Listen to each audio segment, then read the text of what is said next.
نشاهد ويلعب مدافع في خط الدفاع الهلالي. ايضا بنشاهد اليوم لاعب وسط بيهدي اللعب المدوح ويلعب كرة لسامي الجابر ومعاه عبد الله ثنيان، وخطأ لصالح في جهة اليمين. الدخيفي يعدي الدخيفي وهجمه ومعاه مصطفى ادريس، وفي خطأ وفي كرت واول كرت في المباراة من نصيب مصطفى ادريس. شوف اللقطة هذا سامي اللي كان ينطلق الكرة، ولكن لعب الحسين بالراس، سلام ماجد يلعبها براسه، حصلها طارق العواضي. اول كرة يلعبها طارق العواضي باتجاه المرمى، وسامي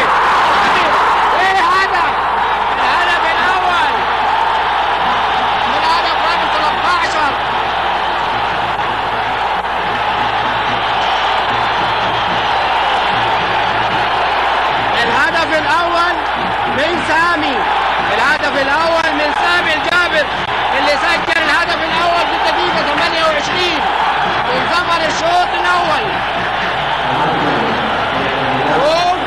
شوف الهدف، هذا طارق العواضي لما لعب الكرة اصطدمت لاعب نصراوي ولاعب هلالي، تروح لسامي الجابر ويتسجل الهدف. شوف هذا طارق وهذا العتيب وهذا ثنيان معاه، صدمت فيه ثنيان وراحت لسامي وحبشي يلعبها لسامي. يعدي محمد العتيب، سامي ماشي بنظم هجمه ويعدي من 1 و2، لكن يقطعها مصطفى ادريس وبطاقه صفراء لمحمد العتيب. ومباراة سريعة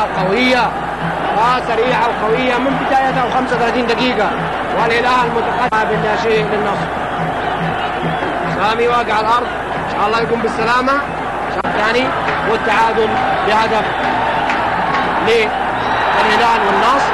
سجل للهلال بالشوط انطلاقة من العمق منصور موينع، ماشي يلعبها جهة اليسار، وخطأ لصالح النصر. محمد جابر،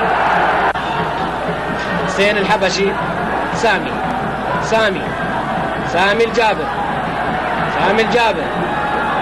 قبض بالكرة، حاول يعدي سامي